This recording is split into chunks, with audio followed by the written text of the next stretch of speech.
Well, that's his last name is one of my favorite names. And to thank him, let's all say Davenport twice. Davenport, you're supposed to participate with me on this. All right, we're going to go past that. So, well, you know, one of the interesting things about how speakers are chosen, and I hope Rick Baker doesn't mind, I'm going to tell you how they choose speakers for these events. Rick was looking for someone who could speak about Michigan's talent gap. And so he looked for the most intelligent speaker he could find, but he was turned down.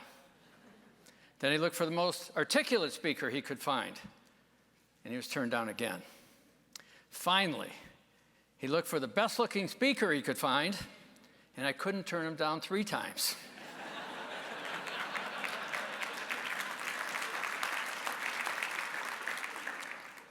That was a humbling story, wasn't it?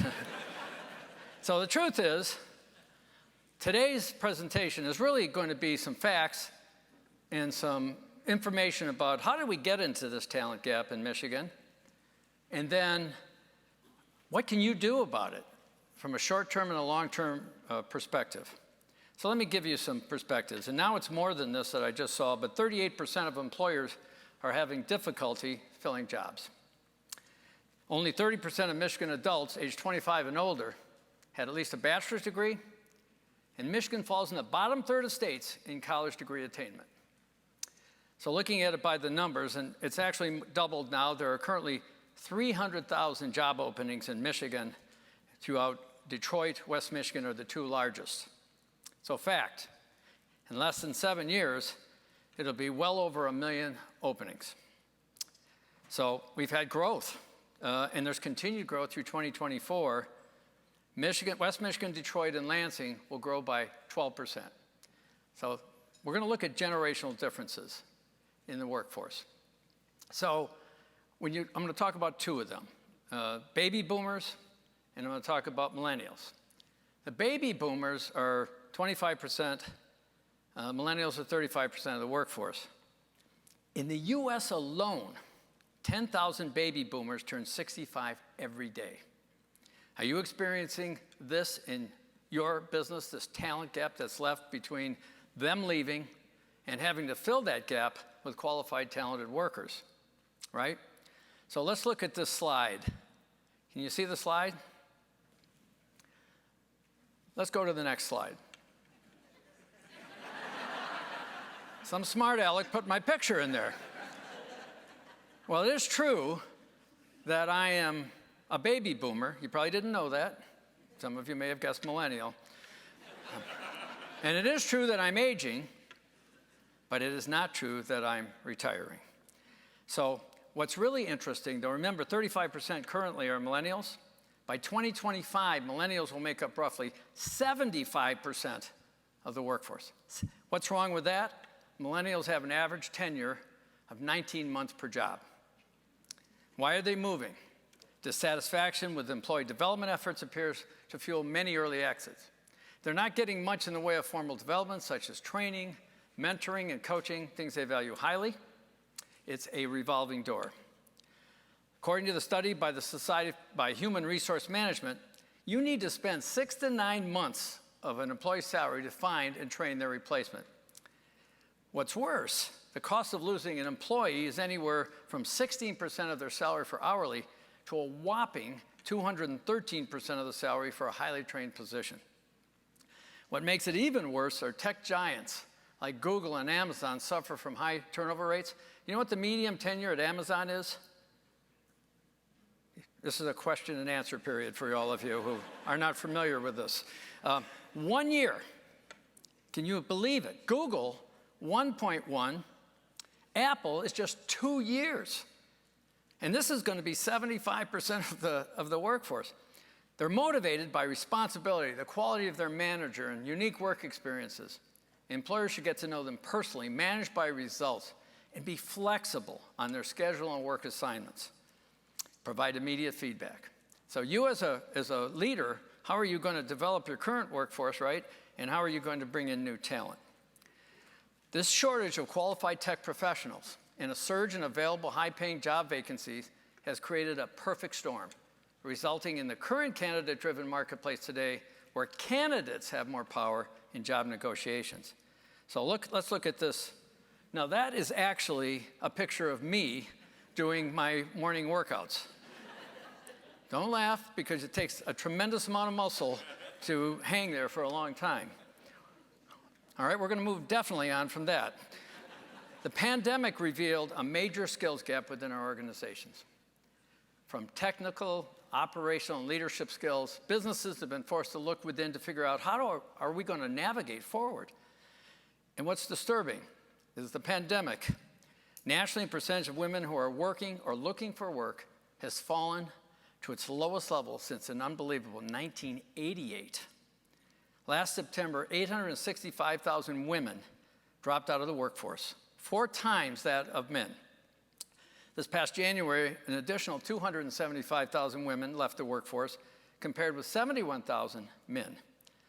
These statistics become even more alarming as you look at the economic impact on people of color. For white workers, the unemployment rate fell to 5.6% in February. But for Black and Hispanic workers, reported jobless rates were 10% and 9% respectively.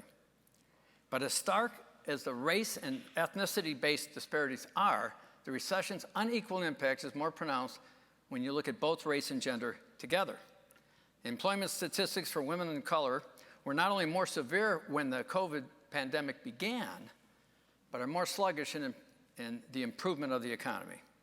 Employment for Black women is 10% lower than it was in February of 2020. So what exacerbates this situation, and this has been stunning to me, according to a recent McKinsey study, listen to this, 82% of Fortune 500 executives do not believe that their companies recruit highly talented people. What? Why are they hiring them then, right? Isn't that stunning? Only 14% report that they know who their high and low performers are. Only 7% have programs in place to retain high performers. Well, that's because they don't know who they are. Only 3% believe they have programs in place to develop people quickly and effectively, and only 3% believe they have programs in place to remove low performers. Well, not only has the pandemic and this talent gap been a problem for us, but we're not hiring necessarily the right people. Now, I've given you all these problems. Do I have any solutions? What can you do in the short term? What can you do as an employer to stop attrition of your workforce? Seems logical and seems easy. Invest in one of your most important resources, your current workforce. Professional development, training, like DEI training, even simple things like supervisory training, because it shows your employees you care about them. Scholarships or tuition reimbursement for advanced education. And one thing that's become true is leadership academies for promotion for internal candidates. I want to let you know that our leadership academy, we instituted a number of years ago, we've actually promoted 45 people in higher level positions, and many of them were people of color. 60% of employees would take a job with lower pay but better benefits. And 42% of employees said employers making improvement to their benefits, they would stay within their jobs. So how are you helping your employers skill up? So I want to just mention something that we're doing that's a little different, and that's called stackables. So what we've done is we've broken apart our degrees, and we put them into skill measurements, certificates, skill certification. And so it's an easier place for your employees to start building up the skills that they need, but they'll lead to a degree if they wanted to. And it's in every field, in technology, and in almost everything we have. So have you encouraged your employees to earn certification? There are several types, from academic to professional. However, those most likely to change your career projections fall into the academic certificate category. They can be applied to associate, bachelor's, or master's. They're designed to give your staff a leg up while also establishing building blocks for their career. They also offer an opportunity to earn in-depth training in a specific area, providing industry credibility and job search advantages. So consider, with technology changing so rapidly, the need for advanced training increases dramatically. Businesses can benefit from having subject matter experts to share knowledge on new or updated practices. And what's really key is retention. And while I said it makes a lot of sense to invest in your employees, it helps increase loyalty and morale. And what's really fascinating is other talent, when they see that you're caring for your employees, they want to work for a place that's bigger than themselves. What can you do in the long term? What are you doing to build a pipeline? Where are you recruiting, or are you recruiting? Do you have a formal internship program? Think about these interns. And how many of you use interns? Raise your hands. I can't see you, so it doesn't really matter. But the internship, most of our interns actually get hired before they finish their internships. And as an advantage to you, what's really important is that you get a chance to see them before you hire them. And this is a way also to increase the diversity of your workforce. About 30% of our students are students of color. And you see them, it changes the culture of your whole organization. So the academic community has a responsibility, don't they? Universities must fundamentally change and be held accountable for delivering talent that can support our current and future economic trends. Across the country, many students are not graduating with the skills needed to be successful in the workforce. College degree programs are equipping students with basic technical skills, but the graduates who are entering the workforce fall short in key areas for long-term success: coaching, results orientation, and visionary leadership skills.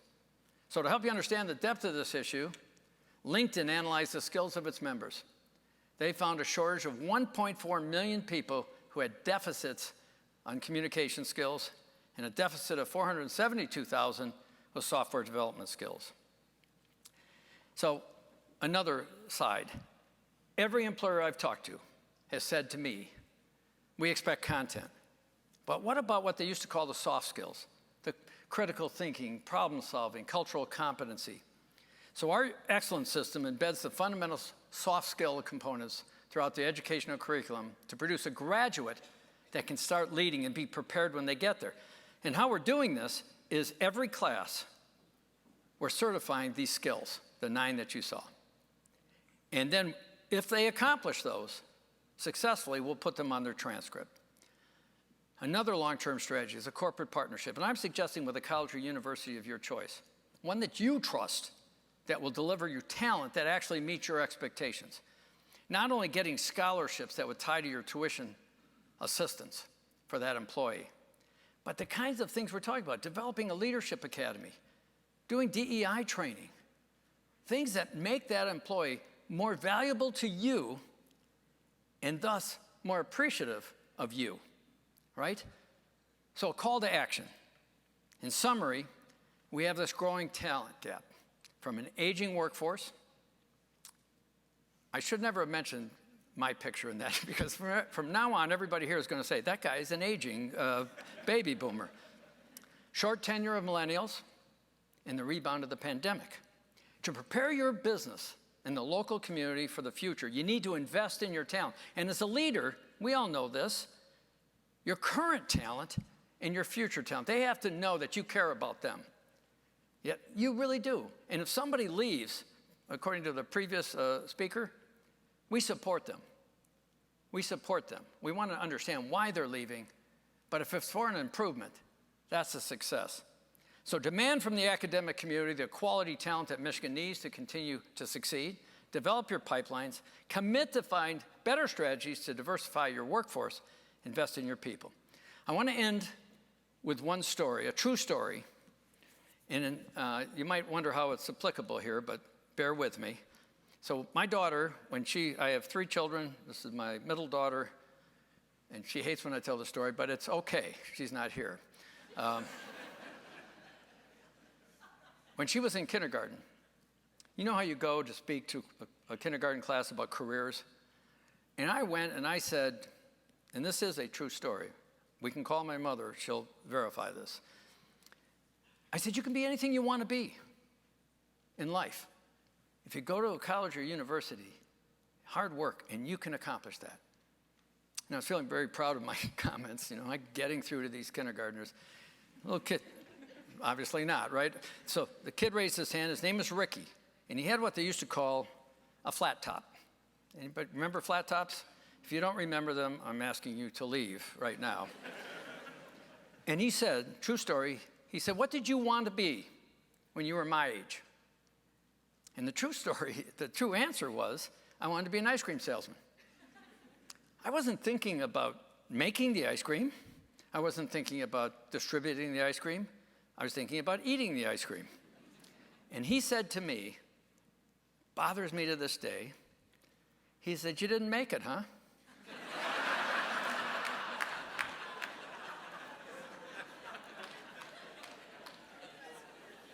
I'm going to find that little guy. And when I retire, don't be surprised if I got that little stand that I'm selling ice cream. You know, kindergartners are so rich in the sense of their wonder that they have aspirations that they want to do certain things. What I'm telling you is your employees want to do that too. They have aspirations in your business to grow within your business, to be recognized, to be trained and developed. And when you do that, you'll bring in talent with that pipeline, new, exciting talent that might have a different opinion, a different view of the world. And I know you can do this. And we're trying to do this too at Davenport. But it has been my pleasure to speak to you this morning. Thank you very much for your attention.